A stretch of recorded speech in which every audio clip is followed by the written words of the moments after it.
welcome back. So we're reading Bad Dad today because I had a really good idea to do an audiobook on my channel. So, which light do you guys like best? Do you like the one I've got currently, or do you like this one? I think you guys like this one. This is the one I use for my normal videos. So, last night, England, where I live, had some of the major thunderstorms, and I was up all night. So, yeah, let's read Bad Dad. So you guys know, I'm sure you guys have heard of David Williams. He is an author. He is also on Britain's Got Talent. And that's probably where all of you know him from.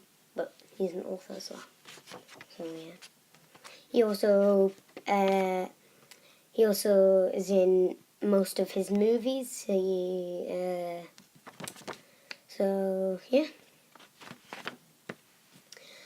Dads come in all sorts of shapes and sizes. There are fat ones and thin ones, tall ones and short ones. There are young ones and old ones, clever ones and stupid ones. There are silly ones and serious ones, loud ones and quiet ones. Of course, there are good dads and bad dads. This is the story of a dad and his son. Frank is the son. Dad is the dad. His name is Gilbert. This is Rita, Frank's mum. Auntie Flip is a dad's aunt.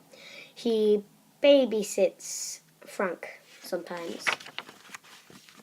Mr. Big is a surprisingly small crime boss. Whatever time of day it is, he wears silk pyjamas and a dressing gown with velvet slippers monogrammed Mr. B. Isn't it funny how whenever someone's called Mr. Big, they're usually quite little? Mr. Big has two henchmen, Fingers and Thumbs. Fingers is so called for his long, thin fingers, perfect for picking pockets. I'm sure you've heard of that. Thumbs has enormous thumbs that he uses to inflict terrible pain on Mr. Big's enemies. I know it's a bit weird, it's a children's book, I thought so when I first read it, because I've read this book before, but Will and Bear are Thumb's fearsome nephews. Chang is Mr. Big's sinister butler. Reverend Judith is a vicar. There's a lot of characters in this book. Sergeant Scoff is the local policeman.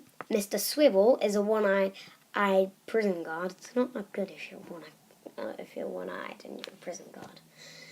Judge Pillar is well known for having a heart of stone. Raj is a newsagent. So, map of the town, which I don't think you really want to see. So, that was a long introduction. Chapter 1. Roar! Roar when Dad's car sped round the dirt track. Frank's father was a banger racer. It was a dangerous sport. Cars would smash into each other. Bang! Wallop! Crunch! As they zoomed round and round. Dad raced an old Mini that he souped up himself. He had painted a Union Jack on the car and named her Queenie, after a lady he admired.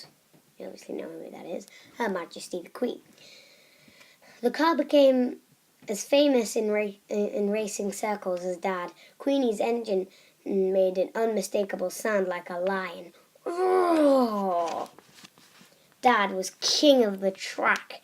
He was the greatest banger racer the town had ever seen. People came from all over the country to watch him race. Nobody won more times than him. Week after week, month after month, year after year, Dad would lift the trophies above his head as the crowds cheered and shouted his name. Gilbert the Great! Gilbert the Great! Gilbert the Great! Life was golden. Because Dad was a local hero, everyone wanted to know him. Whenever he took his son out for pie and mash, the owner of the shop would give them double helpings and then wouldn't let them pay a penny. If Frank was walking down the street with his father, people in cars would beat their horns, beep, beep, beep, and smile and wave. The boy always felt a burst of pride whenever that happened. Frank even got marked up on a test by his math teacher after the man got a photo taken with his father at parents' evening.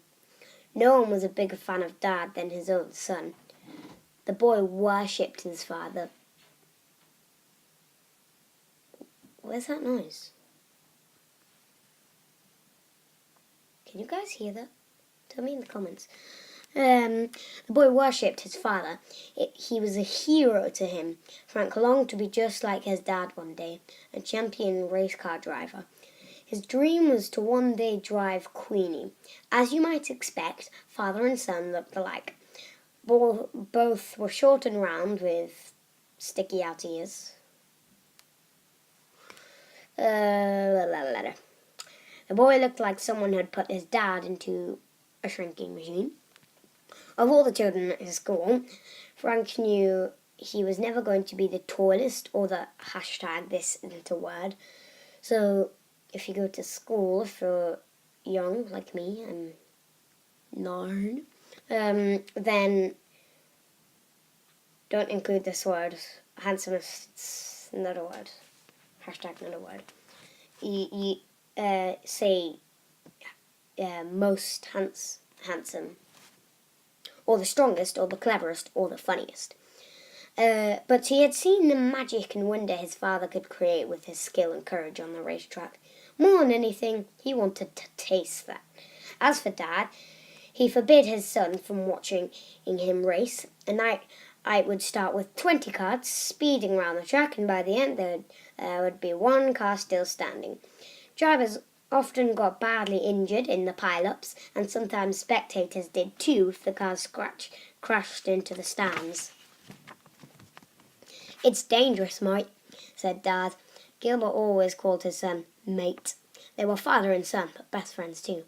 "But Dad," the boy would plead as his father tucked him up in bed. "No buts, mate.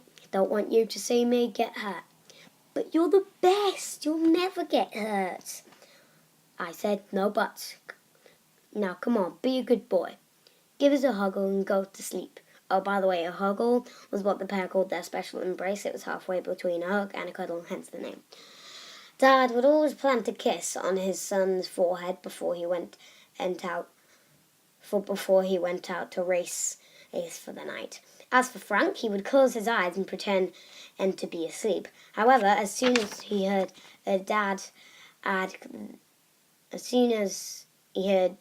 the door close, he would creep out of bed and crawl down the hallway to the front door so as not to alert his mom.